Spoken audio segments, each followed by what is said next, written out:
إن الحمد لله نحمده ونستعينه ونستغفره ونؤمن به ونتوكل عليه ونعوذ بالله من شرور أنفسنا ومن سيئات أعمالنا.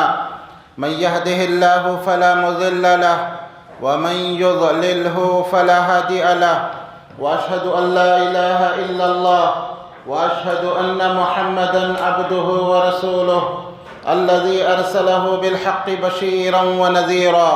أما بعد، فإن خير الحديث كتاب الله، وخير الهدي هدي محمد صلى الله عليه وسلم، وشر الأمور محدثاتها، وكل محدثة بدعة، وكل بدعة ضلالة، وكل ضلالة في النار.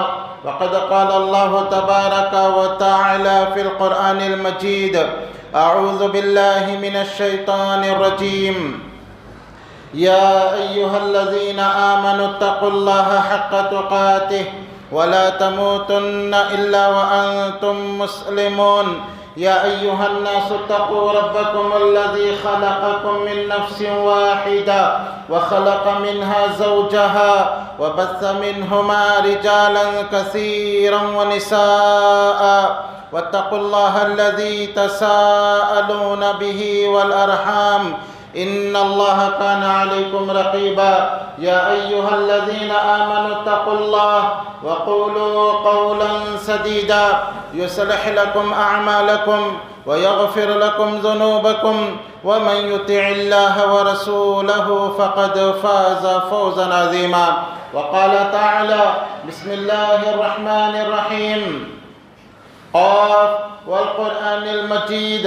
بل عجبوا أن جاءهم منذر منهم فقال الكافرون هذا شيء عجيب. أإذا متنا وكنا ترابا ذلك رجع بعيد. قد علمنا ما تنقص الأرض منهم وعندنا كتاب حفيظ. بل كذبوا بالحق لما جاءهم فهم في أمر مريج. وقال تعالى: ومن يطع الله والرسول فأولئك مع الذين أنعم الله عليهم من النبيين والصديقين والشهداء والصالحين وحسن أولئك رفيقا. رب اشرح لي صدري ويسر لي أمري واحلل عقدة من لساني يفقه قولي. رب زدني علما، اللهم رب زدني علما، اللهم ألهمني رشدي وأعذني من شر نفسي. آمین. محترم حاضرین، ہر قسم کے حمد و ثنا، بڑائی و کبریائی، تعریف و تسبیح اللہ وحدہ لا شریک، خالق کائنات، مالک ارض و سما کے لیے لائق و زیبا ہے. بے بہا درود و سلام ہو پیارے نبی جناب محمد رسول اللہ صلی اللہ علیہ وسلم پر، جو اس کائنات کے لیے رحمت بن کر تشریف لائے. وہ ذات مقدسہ مبارکہ مطہرہ کہ رب العزت نے جنہیں رحمت کائنات بنا کر بھیجا اور جن کے ذریعے اہل کائنات کی ہدایت کا اور رہنمائی کا بندوبست فرمایا. اللہم صلی علی محمد وعلی آل محمد کما صلیت علی ابراہیم وعلی آل ابراہیم انکا حمید مجید. اللہم بارک علی محمد وعلی آل محمد کما بارکت علی ابراہیم وعلی آل ابراہیم انکا حمید مجید. اصحاب رسول کی مثال آسمان پر چمکنے والے ستاروں کی سی ہے. آسمان پر چمکنے والے ستارے کچھ بہت زیادہ روشن ہوتے ہیں اور کچھ کم روشن ہوتے ہیں، لیکن ہوتے ہیں سبھی روشن.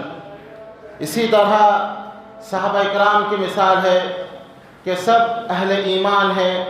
تمام صحابہ ہمارے لیے نمونہ ہیں، لیکن ان میں بعض صحابہ کو بعض پر فضیلت حاصل ہے، اور ان تمام صحابہ پر عشر مبشرہ جن کا نام لے لے کر پیارے نبی جناب محمد رسول اللہ صلی اللہ علیہ وسلم نے جنت کی بشارت دی، یقیناً یہ تمام صحابہ میں سب سے افضل ہے. اور ان 10 صحابہ میں وہ 4 صحابہ جن کو خلفائے راشدین کہا جاتا ہے وہ سب سے افضل ہے، اور ان 4 میں بھی جو ترتیب سے خلفاء بنے وہ افضل ہیں۔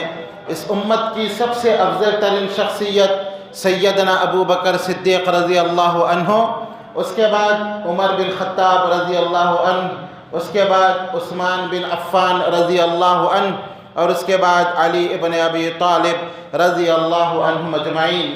یہ سب سے افضل اور بہترین شخصیت ہے، اور اللہ کے فضل و کرم سے یہاں پر عشر مبشرہ سیریز کا مبارک سلسلہ شروع ہوا، اور الحمدللہ آپ نے سیدنا ابو بکر صدیق رضی اللہ عنہ کے حالات زندگی کے تعلق سے کچھ باتیں سنی، پھر اس کے بعد تقریباً 2 یا 3 جمعہ سے سیدنا عمر بن خطاب رضی اللہ عنہ کے تعلق سے ہم گفتگو سن رہے ہیں۔ کیا سیدنا عمر بن خطاب رضی اللہ عنہ جن کی نیکیاں آسمان کے تاروں کے برابر تھی، آسمان پر جتنے تارے ہیں کوئی گن نہیں سکتا، اور ان کی نیکیاں بھی آسمان کے تاروں کے برابر، جیسے کہ سیدہ عائشہ رضی اللہ عنہ فرماتی ہیں کہ ایک مرتبہ اندھیری رات تھی اور آسمان پر تارے جو ہے بے شمار چمک رہے تھے، میں لیٹی ہوئی تھی اور میری نگاہیں آسمان پر پڑی اور آسمان کے تاروں کی چمک پر پڑی، تو میری زبان پر ایک سوال آیا، اور میں نے نبی اکرم صلی اللہ علیہ وسلم سے پوچھا، اے اللہ کے نبی، کہ دنیا میں کوئی ایسی بھی شخصیت ہے، کوئی ایسا بھی انسان ہے جن کی نیکیاں آسمان کے تاروں کے برابر ہوں؟ تو آپ صلی اللہ علیہ وسلم نے فرمایا، ہاں آیا عائشہ، وہ خطاب کا بیٹا عمر ہے جس کی نیکیاں آسمان کے تاروں کے برابر ہے رضی اللہ عنہ۔ وہ عمر رضی اللہ عنہ، بخاری کی روایت میں آپ صلی اللہ علیہ وسلم نے اپنے خواب کا ذکر کیا۔ آپ نے فرمایا کہ میں نے خواب میں دیکھا کہ میں ایک کنویں کے پاس ہوں اور میرے ہاتھ میں ایک ڈول ہے، میں اس ڈول سے کنویں سے پانی نکال کر سیراب کر رہا ہوں، پھر میرے بعد اس ڈول کو ابو بکر نے اپنے ہاتھوں میں لیا رضی اللہ عنہ، اور انہوں نے بھی 2-4 ڈول اس سے نکالے، لیکن ان کے نکالنے میں کمزوری تھی، اللہ تعالیٰ ان کی کمزوری کو معاف کرے۔ پھر اس کے بعد اس ڈول کو خطاب کے بیٹے عمر نے لیا، جیسے ہی انہوں نے اپنے ہاتھ میں لیا وہ ڈول بہت بڑا ہو گیا، اور پھر انہوں نے اس تیزی کے ساتھ اس ڈول سے پانی نکالا کہ میں نے اتنی تیزی کے ساتھ کسی کو پانی نکالتے ہوئے نہیں دیکھا، اور انہوں نے اتنا سیراب کیا کہ سب پوری امت اس سے سیراب ہو گئی۔ تو نبی اکرم صلی اللہ علیہ وسلم نے اپنے خوابوں کے ذریعے عمر رضی اللہ عنہ کی فضیلت بتائی، اور عمر رضی اللہ عنہ ہیں بھی ویسی شخصیت کہ انہوں نے آدھی دنیا سے زیادہ، انشاءاللہ ہم آئندہ سنیں گے کہ آدھی دنیا سے زیادہ انہوں نے لا الہ الا اللہ کے پرچم کو گاڑا، انہوں نے اسلامی حکومت کو قائم کی۔ اسی لیے جو ہے کفار کہتے ہیں، اسلام کے دشمن کہتے ہیں کہ اگر اسلام کی تاریخ میں ایک اور عمر ہوتا تو اس پوری دھرتی پر، اس نیلے آسمان کے نیچے صرف لا الہ الا اللہ کا پرچم ہوتا، اسلام کے علاوہ کوئی اور مذہب نظر نہیں آتا اگر اسلام کی تاریخ میں اور ایک عمر ہوتے رضی اللہ عنہم اجمعین۔ ہجرت کے وقت عمر رضی اللہ عنہ کی عمر 40 سال تھی، جیسے اس سے پہلے ہم نے سنا کہ ہر کوئی مکہ سے چھپ چھپا کر ہجرت کر رہے تھے، واحد شخصیت عمر بن خطاب رضی اللہ عنہ کی تھی جو اپنے ہاتھ میں تلوار کو لے کر لہراتے ہوئے اور باواز بلند یہ کہتے ہوئے ہجرت کر رہے تھے، جو کوئی چاہتا ہے کہ اس کی ماں اس پر روئے، جو چاہتا ہے کہ اس کے بیٹے یتیم ہو جائے، جو یہ چاہتا ہے کہ اپنی بیوی کو بیوہ کرنا چاہتا ہے، آئے وہ عمر سے مقابلہ کرے، میں آج ہجرت کر رہا ہوں۔ لیکن کسی کی ہمت نہیں تھی کہ عمر رضی اللہ عنہ کو روکے۔ 40 سال اس وقت عمر رضی اللہ عنہ کی عمر تھی جب وہ ہجرت کیے اور مسجد قباء کے پاس ٹھہرے رہے۔ اس کے بعد ابو بکر اور نبی اکرم صلی اللہ علیہ وسلم بھی رضی اللہ عنہ ہجرت کر کے آئے، اور پھر نبی اکرم صلی اللہ علیہ وسلم کے ساتھ یہ مدینہ منورہ گئے۔ مدینہ پہنچنے کے بعد آپ صلی اللہ علیہ وسلم نے مدینہ کے انصار اور مکے والوں کے ساتھ آپ نے جو اخوت اور بھائی چارگی کرائی، تو عمر رضی اللہ عنہ کی عدنان بن مالک ایک مدینہ انصاری صحابی تھے، ان کے ساتھ نبی اکرم صلی اللہ علیہ وسلم نے عمر رضی اللہ عنہ کی بھائی چارگی کرائی، اور انہوں نے عمر رضی اللہ عنہ کو اپنے گھر کا، ان کے پاس 2 گھر تھے، ایک گھر ان کے حوالے کیا۔ مسجد نبوی کی جب تعمیر شروع ہوئی، عمر رضی اللہ عنہ بنفس نفیس اس میں حصہ لیتے رہے، اور پھر جب مسجد نبوی کی تعمیر مکمل ہوئی، اب مسئلہ یہ ہو گیا کہ لوگوں کو کیسے مسجد کی طرف بلایا جائے۔ اذان کا کوئی حکم نازل نہیں ہوا تھا۔ کچھ لوگوں نے مختلف مشورے دیے، کسی نے کہا کہ آگ جلائی جائے، کسی نے کہا کہ کچھ گھنٹی کی آواز کی جائے، کسی نے کچھ کہا۔ اسی دوران عبداللہ بن زید ایک صحابی رسول ہے، وہ اللہ کے نبی صلی اللہ علیہ وسلم کے پاس آئے اور کہا کہ اللہ کے نبی، میں نے خواب میں دیکھا کہ کوئی مجھ سے کہہ رہا ہے کہ لوگوں کو تم ان آواز کے ذریعے، ان کلمات کے ذریعے مسجد کو بلاؤ، اللہ اکبر اللہ اکبر، جو پوری اذان کے کلمات ہے۔ حضرت عبداللہ بن زید نے خواب میں دیکھا اور اللہ کے نبی صلی اللہ علیہ وسلم سے اس کا ذکر کیا۔ آپ صلی اللہ علیہ وسلم نے ان سے کہا کہ تم یہ کلمات بلال رضی اللہ عنہ کو سکھا دو، اس لیے کہ ان کی آواز اونچی ہے۔ تو بلال رضی اللہ عنہ کو یہ کلمات سکھائے گئے۔ بلال رضی اللہ عنہ نے بلند آواز کے ساتھ جب ان کلمات کے ذریعے اذان شروع کی، عمر رضی اللہ عنہ دوڑے دوڑے آئے اور کہا کہ اللہ کے نبی صلی اللہ علیہ وسلم، قسم ہے اس ذات کی جس نے آپ کو حق کے ساتھ بھیجا ہے، میں نے بھی خواب میں یہی کلمات سنے ہیں جو مجھ سے کہہ رہا تھا کہ اذان کے لیے، لوگوں کو بلانے کے لیے ان کلمات کا استعمال کرو۔ آپ صلی اللہ علیہ وسلم خوش ہو گئے، اور یہ وہی کلمات ہیں جو آج تک انہی کلمات کے ذریعے اذان دے کر لوگوں کو بلایا جاتا ہے، اور انشاءاللہ قیامت کی صبح تک یہی کلمات کے ذریعے اذان دی جائے گی۔ عمر رضی اللہ عنہ ہر وقت نبی اکرم صلی اللہ علیہ وسلم کے ساتھ رہتے، کبھی آپ کا ساتھ نہ چھوڑتے، اسی لیے آپ احادیث کا مطالعہ کریں۔ آپ صلی اللہ علیہ وسلم ہمیشہ کہتے، میں چلا میرے ساتھ ابو بکر چلے عمر چلے، میں بیٹھا میرے ساتھ ابو بکر بیٹھے عمر بیٹھے، میں باغ میں داخل ہوا میرے ساتھ ابو بکر و عمر تھے۔ ہر وقت آپ صلی اللہ علیہ وسلم کے ساتھ رہتے، اور اسلام کی جتنی جنگیں ہوئی عمر رضی اللہ عنہ اس میں سب سے آگے تھے۔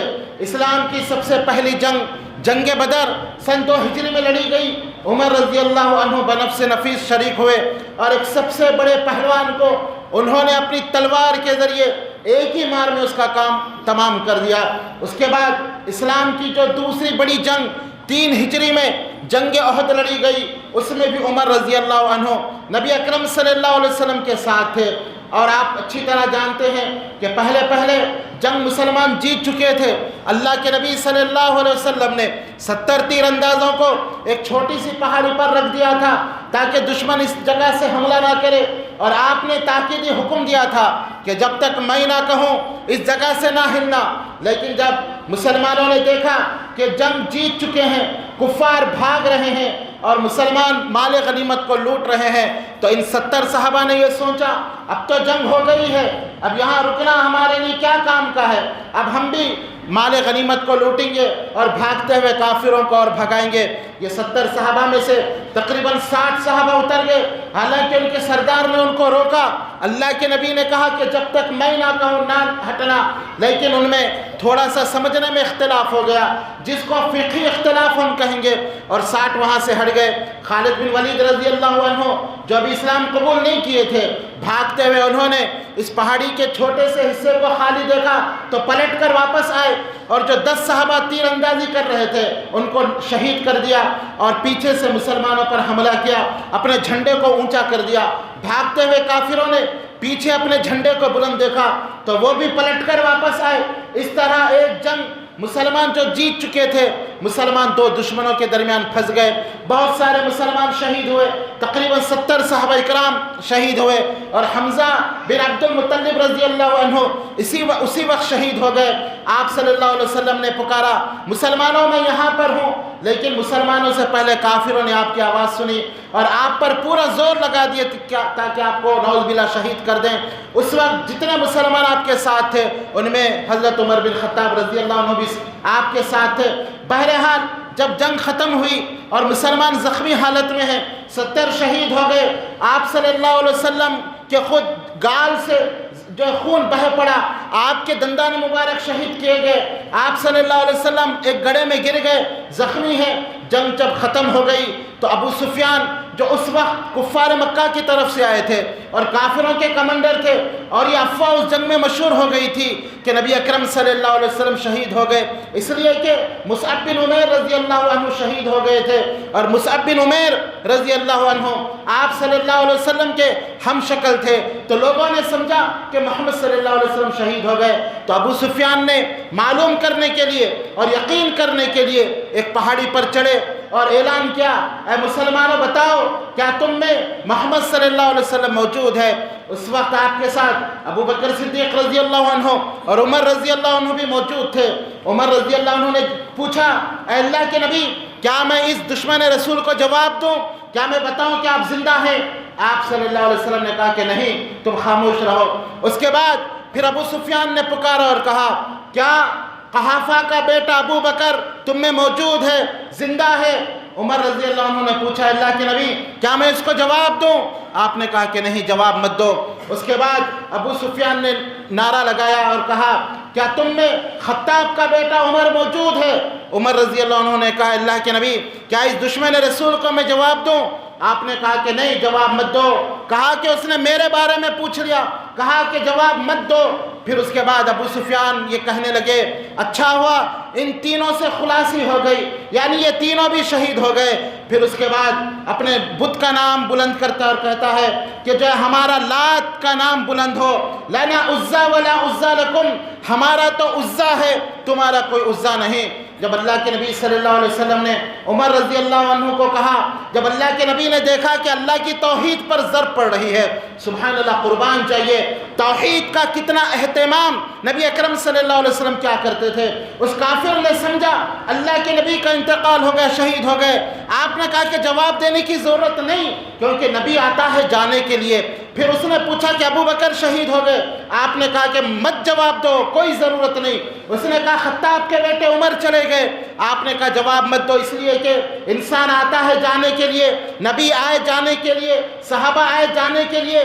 لیکن جب اس دشمن رسول نے جب انہوں نے نعرہ بلند کیا کہ لنا عزا ولا عزا لکم، ہمارا تو عزا ہے، عزا نے ہماری مدد کی، لات کا نام بلند ہو، اس کی وجہ سے ہم آج فتح یاب ہوئے۔ جب اس نے جو ہے کلمہ شرک بلند کیا، اللہ کی توحید پر جب ضرب پڑ رہی تھی، تو آپ صلی اللہ علیہ وسلم نے عمر بن خطاب رضی اللہ عنہ سے کہا، اے عمر جواب کیوں نہیں دیتے؟ عمر رضی اللہ عنہ نے پوچھا، اے اللہ کے نبی کیا جواب دوں؟ کہو اللہ عز و جل، اللہ اعلی و اکبر، اللہ یہ سب سے بلند ہے اور سب سے بڑھ کر ہے۔ اور پھر عمر رضی اللہ عنہ نے جواب دیا، اللہ مولانا ولا مولا لکم، اللہ ہمارا مولا ہے، تمہارا کوئی مولا نہیں، تمہارا کوئی دوست نہیں۔ اور پھر کہا، دشمن رسول سن، اللہ کے فضل و کرم سے ہم میں محمد صلی اللہ علیہ وسلم بھی موجود ہے، اور قحافہ کا بیٹا ابو بکر بھی موجود ہے، اور میں خطاب کا بیٹا عمر بھی اللہ کے فضل و کرم سے میں موجود ہوں اور زندہ ہوں۔ تو میرے دوستو، نبی اکرم صلی اللہ علیہ وسلم کی سیرت سے پتہ چلتا ہے کہ ہر موقع پر جہاں اللہ کی توحید پر ضرب پڑ رہی ہو، یا اللہ کے نام کے علاوہ کسی اور کا نام بلند کیا جا رہا ہو، اللہ کے نبی کبھی اس کو برداشت نہیں کرتے تھے۔ یہ ہماری مت ماری گئی ہے، ہم بے غیرت ہو گئے ہیں، شرک کے اڈوں کو دیکھ کر بھی ہماری پیشانی پر شکنیں نہیں آتی۔ قبروں کی پوجا ہو رہی ہے، قبروں پہ سجدے ہو رہے ہیں، لیکن ہم کو کوئی اثر نہیں ہوتا، ہمارا ایمان مر گیا ہے۔ مشرک ہمارے دوست ہیں، قبروں پہ سجدہ کرنے والے، ان سے ہم دلی محبت کرتے ہیں، وہ ہم ان کو اپنے گھروں میں بلاتے ہیں، ان کی عزت کرتے ہیں، فلاں سیٹھ صاحب ہے، اگرچہ کہ وہ مشرک ہے، اگرچہ کہ وہ اللہ کے علاوہ کسی اور کو غریب النواز کہتا ہے، بندہ نواز کہتا ہے، لیکن ہماری توحید مر چکی ہے، ہماری غیرت ختم ہو چکی ہے۔ ہم کو کوئی پرواہ نہیں کہ وہ جو چاہے وہ کرے، وہ ہمارا دوست ہے، وہ ہمارا، اس کے ساتھ ہمارا بزنس ہے، اس کے ساتھ رشتہ داری ہے، کوئی اثر نہیں پڑتا۔ ہاں، لیکن میرے دوستو، نبی اکرم صلی اللہ علیہ وسلم کی سیرت تھی کہ آپ نے جب یہ دیکھا جنگ کا موقع ہے، لوگ زخمی ہو چکے ہیں، صحابہ اکرام شہید ہو چکے ہیں، ایسے موقع پر بھی جب آپ نے کلمہ شرک کو بلند ہوتے ہوئے دیکھا تو آپ صلی اللہ علیہ وسلم برداشت نہیں کرے، اور آپ نے عمر رضی اللہ عنہ کو حکم دیا کہ اے عمر، تم جواب کیوں نہیں دیتے؟ جواب دو کہ ہم میں خطاب کا جو ہے سب ہم میں موجود ہیں اور اللہ ہمارا مولا ہے، تمہارا کوئی مولا نہیں۔ تو میرے دوستو، عمر رضی اللہ عنہ وہ شخصیت تھے کہ اللہ کے نبی صلی اللہ علیہ وسلم کے ساتھ ہر جنگ میں وہ شریک ہوئے۔ اس کے بعد سن 5 ہجری میں جنگ خندق ہوئی، جس کو جنگ احزاب کہا جاتا ہے۔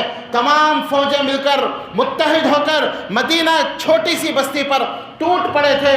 اس وقت مدینہ کی پوری آبادی 3000 نفوس پر مشتمل تھی، بچے اور بوڑھے ملا کر صرف 3 سے 3500 افراد، اور دشمن جو لشکر لے کر آیا تھا وہ 10,000 کا لشکر جرار۔ پوری دنیا کی تاریخ میں ایسی جنگ کبھی نہیں لڑی گئی کہ مکمل آبادی 3500 ہو اور دشمن جو لشکر لے کر آیا ہو آبادی سے 3 گنا زیادہ۔ یہ جنگ احزاب ہے جس کا قرآن کے اندر ایک سورہ میں مکمل ذکر کیا گیا، سورہ احزاب میں۔ اس جنگ کے موقع پر بھی عمر رضی اللہ عنہ ساتھ تھے، خندق کھودتے تھے اور ایک دستے کی کمانڈری کر رہے تھے۔ جو لوگ مدینہ منورہ عمرے کے لیے گئے ہوں، مدینہ کی زیارت مسجد نبوی کی جنہوں نے کی ہو، وہاں پہ 7 مساجد جہاں جنگ خندق ہوئی تھی، 7 مساجد کے نام سے مشہور ہے، 7 مسجدیں بنا دی گئی اس جگہ کی حفاظت کے لیے، اور وہاں پر ایک مسجد کا نام مسجد عمر بن خطاب ہے، اسی جگہ پر بنائی گئی جہاں عمر رضی اللہ عنہ کمانڈری کر رہے تھے اور ایک دستے کی حفاظت و نگرانی کر رہے تھے۔ میرے دوستو، اس کے بعد نبی اکرم صلی اللہ علیہ وسلم جو ہے جنگ بدر میں ان کی بیٹی حفصہ رضی اللہ عنہا بیوہ ہو گئی، تو پھر عمر رضی اللہ عنہ نے ان کی عدت پوری ہونے کے بعد نبی اکرم صلی اللہ علیہ وسلم سے اپنی بیٹی کا نکاح کر دیا۔ جب ان کی بیٹی بیوہ ہو گئی تو انہوں نے ابو بکر صدیق کو رشتے کی پیشکش کی اور کہا کہ ابو بکر، میری بیٹی بیوہ ہو گئی ہے، اس کی عدت پوری ہو چکی ہے، تم اس سے نکاح کر لو۔ ابو بکر رضی اللہ عنہ خاموش ہو گئے۔ اس کے بعد انہوں نے عثمان رضی اللہ عنہ کو پیشکش کی، اور عثمان، میری بیٹی بیوہ ہو گئی ہے، جنگ بدر میں ان کے شوہر شہید ہو گئے ہیں، تم ان سے نکاح کر لو۔ وہ بھی خاموش ہو گئے۔ اس کے بعد اللہ کے نبی صلی اللہ علیہ وسلم نے خود ان کو پیغام بھیجا، ان کی بیٹی کا ہاتھ مانگا۔ عمر رضی اللہ عنہ بخوشی تیار ہو گئے، اور اسی طرح نبی اکرم صلی اللہ علیہ وسلم کے یہ سسر بنے اور آپ صلی اللہ علیہ وسلم ان کے داماد ہوئے۔ اس سے پتہ چلتا ہے کہ اگر لڑکی والے جو ہے لڑکے کو پیشکش کر رہے ہیں، یہ کوئی عیب کی بات نہیں ہے۔ ہمارے معاشرے میں اس کو برا سمجھا جاتا ہے، یہ سمجھا جاتا ہے کہ لڑکے والے رشتہ بھیجے، لڑکی والے یہ کیسے رشتہ بھیجیں، یہ تو عیب کی بات ہے۔ میرے دوستو، شریعت میں کوئی عیب کی بات نہیں۔ اگر آپ کے پاس لڑکی ہے، آپ کی بہن بیٹی ہے، اور آپ یہ سمجھتے ہیں کہ جس کو آپ رشتہ دے رہے ہیں اس کے دین سے، اس کے اخلاق سے آپ مطمئن ہیں، تو آپ اس کو رشتہ بھیج سکتے ہیں۔ آپ رشتہ بھیج کر آپ پیشکش کر سکتے ہیں۔ یہ نبی اکرم صلی اللہ علیہ وسلم کے زمانے میں ایسا ہوتا تھا۔ خود آپ دیکھیے، نبی اکرم صلی اللہ علیہ وسلم کی جو پہلی زوجہ تھی خدیجہ الکبریٰ رضی اللہ عنہا، انہوں نے، وہ حالانکہ بزنس مین، وہ ایک بزنس کرنے والی عورت تھی، مالدار عورت تھی، اپنے مال کو بھیج کر، لوگوں کے ساتھ مال کو بھیج کر وہ پارٹنرشپ میں بزنس کیا کرتی تھی۔ جب انہوں نے نبی اکرم صلی اللہ علیہ وسلم کے ساتھ تجارت کی اور آپ صلی اللہ علیہ وسلم کی امانت داری کو دیکھا، آپ نے جو فائدہ اور آپ کے ساتھ مال میں برکت کو دیکھا، تو خدیجہ رضی اللہ عنہا نے خود پیشکش کی اور آپ صلی اللہ علیہ وسلم کو رشتے کا پیغام بھیجا۔ جبکہ 2 مرتبہ وہ بیوہ ہو چکی تھی، اس وقت ان کی عمر 40 سال تھی اور نبی اکرم صلی اللہ علیہ وسلم کی عمر 25 سال تھی، لیکن انہوں نے خود اپنی طرف سے رشتہ بھیجا، اور آپ صلی اللہ علیہ وسلم نے اپنے چچا ابو طالب اور بڑے لوگوں سے مشورہ کر کے آپ نے اس پیشکش کو قبول کیا، آپ نے شادی کی اور ابو طالب نے ان کا نکاح پڑھایا۔ تو میرے دوستو، اگر لڑکی آپ کے پاس ہے اور آپ کسی اچھے دیندار لڑکے کو رشتہ بھیجتے ہیں، یہ کوئی عیب کی بات نہیں ہے، بلکہ یہ تو نبی اکرم صلی اللہ علیہ وسلم کی سنت سے اور صحابہ اکرام کی سنت سے یہ چیزیں ثابت ہوتی ہے۔ تو اس طرح نبی اکرم صلی اللہ علیہ وسلم کے سسر بن گئے عمر رضی اللہ عنہ۔ اور پھر میرے دوستو، اس کے بعد صلح حدیبیہ ہوئی سن تقریباً 7 ہجری میں۔ نبی اکرم صلی اللہ علیہ وسلم نے خواب دیکھا کہ عمرہ کر رہے ہیں، تو آپ صلی اللہ علیہ وسلم 1500 صحابہ کو لے کر عمرہ کرنے نکلے۔ آپ نے اپنا خواب صحابہ سے بیان کیا، صحابہ اکرام بہت خوش ہو گئے۔ اللہ اکبر! آپ اندازہ لگائیے، وہ صحابہ جو مکے میں پیدا ہوئے ہوں، جنہوں نے مکے میں پوری زندگی گزاری اور مکے سے بے دردی سے ان کو نکالا گیا اسلام قبول کرنے کی خاطر، وہ مکے سے نکلے اور تقریباً 7 سال ہو گئے مکہ انہوں نے نہیں دیکھا وہ کیسا ان کا جوش اور تڑپ تھی ان کی۔ آج بھی اگر ہم کبھی مکہ جاتے ہیں پھر مکہ جانے کے لیے ہمارا دل بے چین ہو جاتا ہے۔ کوئی ایسا مسلمان نہیں جس کے دل میں یہ خواہش نہ ہو کہ وہ عمرہ کرے، وہ مکے کی زیارت کرے۔ وہ صحابہ کرام وہ بے چین ہو گئے، اللہ کے نبی نے جب خواب بیان کیا وہ خوش ہو گئے کہ کتنے سال کے بعد ہم اپنے وطن عزیز وہ بھی مکۃ المکرمہ کو ہم جا رہے ہیں۔ خوشی خوشی تیار ہو گئے۔ 1500 صحابہ کرام جب مکے کے قریب حدیبیہ مقام پر آپ صلی اللہ علیہ وسلم پہنچے تو کفار مکہ نے اپنے ایلچی کو بھیج کر آپ کو روکا اور کہا کہ محمد صلی اللہ علیہ وسلم تم عمرہ نہیں کر سکتے، تم کو کوئی پرمیشن نہیں کہ مکے میں داخل ہو۔ آپ صلی اللہ علیہ وسلم نے کہا کہ دیکھو ہم لڑائی لڑنے نہیں آئے ہیں، ہماری تلواریں ہمارے میانوں میں ہیں، ہم عمرہ کر کے چلے جائیں گے۔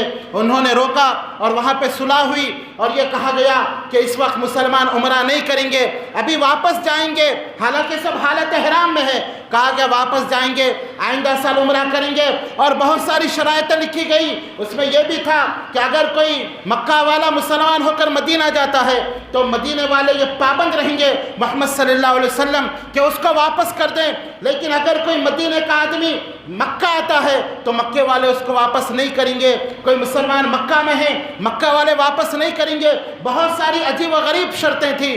آپ صلی اللہ علیہ وسلم نے ان تمام شرطوں کو قبول کیا، لیکن عمر رضی اللہ عنہ جیسے جذبات انسان، جلیل القدر صحابی، ان کو یہ کب برداشت ہوتا؟ وہ غصے سے بے قابو ہو گئے اور اللہ کے نبی صلی اللہ علیہ وسلم کے پاس آ کر کہتے ہیں اے اللہ کے نبی، یہ دب کر صلح کرنا کیا ہے؟ یہ جھکنا کیا ہے؟ کیا آپ اللہ کے نبی نہیں ہیں؟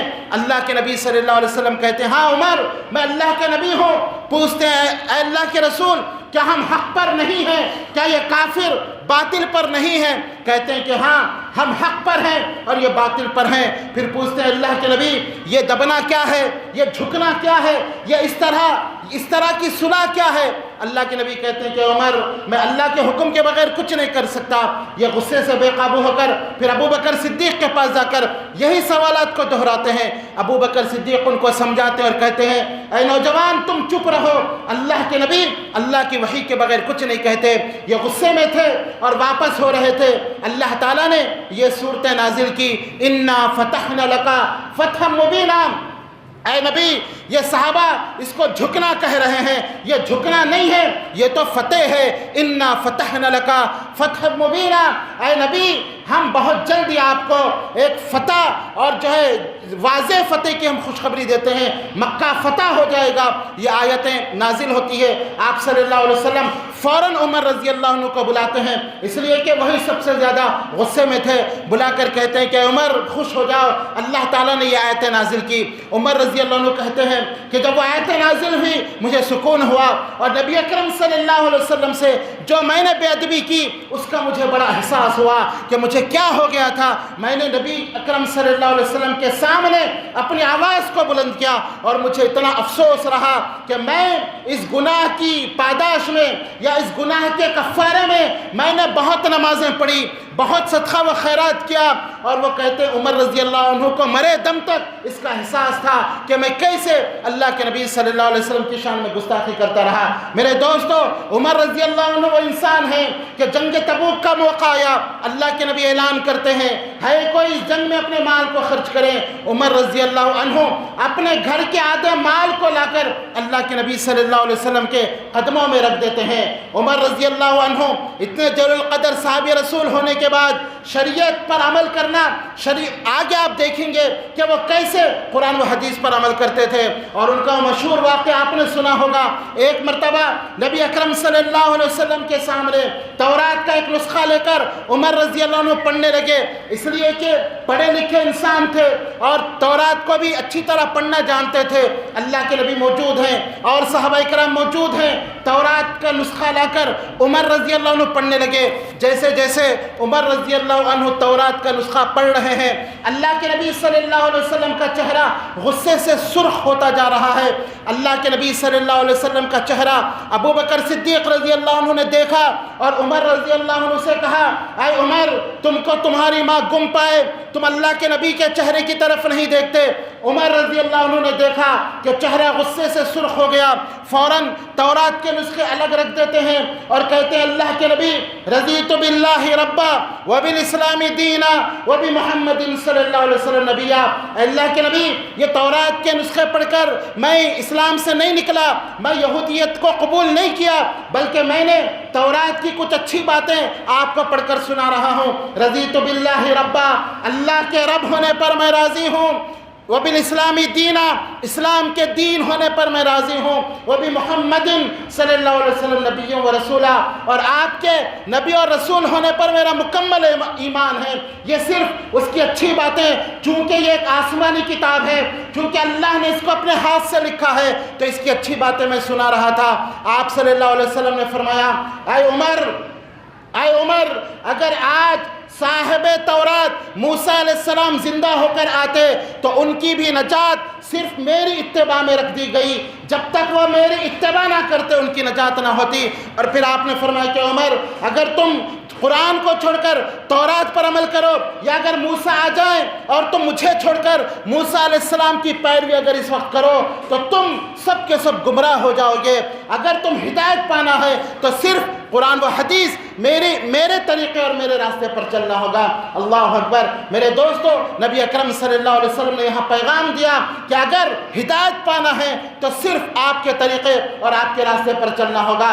یہاں ہم کو درس ملتا ہے، ان لوگوں کو درس ملتا ہے جو قرآن و حدیث آنے کے بعد اپنے امام، اپنے بزرگ، اپنی فقہ، اپنے مسلک کی بات کرتے ہیں کہ ٹھیک ہے حدیث ہوگی لیکن ہمارے امام نے یہ کہا۔ لوگوں سے کہا جاتا ہے اللہ کے نبی نے بغیر رفع الیدین کی نماز نہیں پڑھی، آپ سینے پر ہاتھ باندھتے تھے، آپ رفع الیدین کرتے تھے۔ بہت سارے لوگ جواب دیتے ہیں ٹھیک ہے حدیث ہے لیکن ہم حنفی ہیں، ہمارے امام نے اس طریقے پر نماز پڑھی۔ وہ اللہ کو کیا جواب دیں گے؟ ہوش کے ناخن لینا چاہیے ایسے لوگوں کو۔ جب عمر رضی اللہ عنہ نے شریعت کے ہوتے ہوئے تورات کے چند نسخے پڑھے، اللہ کے نبی برداشت نہیں کیا اور آپ نے کہا اے عمر، یہ قرآن کے ہوتے ہوئے میری نبوت کے بعد اگر تم آسمانی کتاب کے نسخے پڑھو، آسمانی کتاب کو پڑھو، اور اگر تم موسیٰ علیہ السلام کی باتوں پر عمل کرو تو میری شریعت آنے کے بعد موسیٰ علیہ السلام کی بات پر بھی تم عمل کرو گے، تم گمراہ ہو جاؤ گے۔ نبی تھے موسیٰ علیہ السلام، کلیم اللہ تھے، اللہ کے نبی نے کہا گمراہ ہو جاؤ گے۔ اور اگر آج ہم قرآن و حدیث آنے کے بعد ہم نے جن کو اپنا امام بنایا ہے، اللہ نے کوئی سند نہیں اتاری، نبی نے کوئی بشارت نہیں سنائی، ہم نے اپنے طور پر جن کو امام، جن کو مقتدا، جن کو ہم نے اپنا آئیڈیل بنایا ہے، نبی کی حدیث آنے کے بعد اگر ہم نبی کی بات کو چھوڑ کر ان کی باتوں پر عمل کریں گے، ان کی باتوں کو مانیں گے اور ان کے بتائے ہوئے طریقے کے مطابق نماز پڑھیں گے تو ذرا آپ ایمانداری سے بتائیے ہمارا شمار کیا ہوگا۔ میرے دوستو، دین کی فطرت کو سمجھو، دین کی شریعت کی روشنی کو سمجھو، شریعت کے مزاج کو سمجھو۔ یہ دین اللہ کا ہے، یہ اللہ کا دین ہے۔ دین اللہ نے جتنا نازل کیا ہے اس پر راضی ہونا ہے، اس پر عمل کرنا ہے۔ یہ دین کے اندر اللہ نے کسی کو یہ اجازت نہیں دی کہ اپنی طرف سے کسی اور بات کا اضافہ کریں یا کسی بات کی کمی کریں۔ خود اللہ نے نبی کو بھی اجازت نہیں دی، فرمایا وَلَوْ تَقَوَّلَ عَلَيْنَا بَعْضَ الْأَقَاوِيلِ لَأَخَذْنَا مِنْهُ بِالْيَمِينِ۔ اگر نبی دین میں اپنی طرف سے کچھ بات کہتے، ہم ان کا دہنا ہاتھ پکڑتے اور پھر ہم ان کی رگے جان کو کاٹ ڈالتے، تم میں سے کوئی ان کو بچانے والا نہ ہوتا۔ کائنات کے تاجدار کے بارے میں اللہ نے کہا کہ یہ نبی ہے، یہ افضل ترین ہستی ہیں، یہ تمام مخلوقات میں سب سے افضل ہیں، یہ سید ولد آدم ہیں، لیکن یہ بھی پابند ہیں دین پر عمل کرنے میں۔ ان کو بھی اتنا ہی اختیار ہے جتنا ہم نے ان کو بتایا وہ لوگوں کو بتائیں، ان کو بھی اختیار نہیں ہے اپنی طرف سے کچھ باتیں بتائیں۔ اگر یہ اپنی طرف سے کچھ کہتے ہم فوراً دنیا میں ان کو عذاب کا مزہ چکھا دیتے اور تم سب اپنی آنکھوں سے دیکھتے اور پھر کوئی ان کو نہیں بچا سکتا۔ یہ دین کا مزاج کو سمجھیں، لیکن آج ہم نے کیا ہوا ہے، نبی کو دین میں جو ہے کمی اور زیادتی کی اجازت نہیں ہے، لیکن ہم نے اماموں کو، مولویوں کو، بزرگوں کو، پیروں کو فقیروں کو ہم نے ان کے ہاتھ میں دین دے دیا، جیسے وہ چاہیں عمل کرے، جو وہ کہیں ہم عمل کرتے ہیں۔ نبی نے ایک مرتبہ کہا شہد میں اپنے اوپر حرام کر لیتا ہوں، اللہ نے آیت نازل کی یا ایھا النبی لما تحرم ما احل اللہ لک، اے نبی کس نے تم کو اختیار دیا اللہ کے حلال کردہ چیزوں کو حرام سمجھیں۔ اسی لیے مسلمانوں ہماری دعوت یہ ہے، ہمارا پیغام یہ ہے، ہم یہ کہتے ہیں کہ لوگوں سب کو چھوڑو، اس کی طرف آؤ جس کی طرف اللہ نے وحی نازل کی، نبی اکرم صلی اللہ علیہ وسلم کی اتباع کی طرف آؤ، اللہ کے قرآن کی طرف آؤ۔ اسی میں انسانیت کی نجات ہے، اسی میں دنیا اور آخرت کی بھلائی ہے، اسی میں جنت الفردوس جو ہے ملے گی۔ اگر ہم دین کو چھوڑ کر عمل کریں گے تو دنیا میں بھی ذلت ہے اور آخرت میں بربادی اور جہنم ہے۔ اللہ تعالیٰ سے دعا ہے کہ صحیح معنوں میں صحابہ اکرام کی سیرت پر عمل کرنے کی ہمیں توفیق عطا فرمائے، آمین یا رب العالمین، وآخر دعوانا ان الحمد للہ رب العالمین۔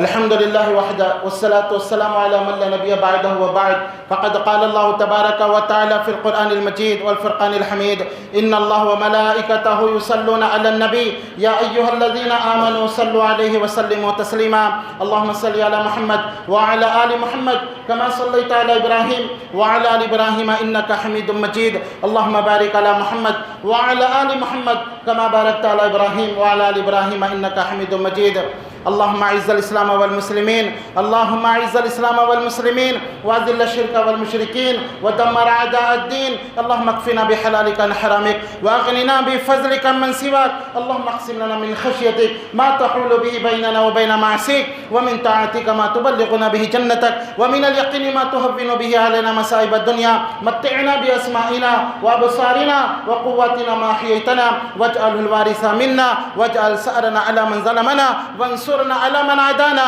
ولا تجعل مصيبتنا في ديننا ولا تجعل الدنيا أكبر همنا ولا مبلغ علمنا ولا تسلط علينا من لا يرحمنا عباد الله رحمني ورحمكم الله إن الله يأمر بالعدل والإحسان وإيتاء ذي القربى وينهى عن الفحشاء والمنكر والبغي يعظكم لعلكم تذكرون اذكروا الله يذكركم ادعوه يستجب لكم ولذكر الله تعالى أولى وأجل وأتم وأكبر أقم الصلاة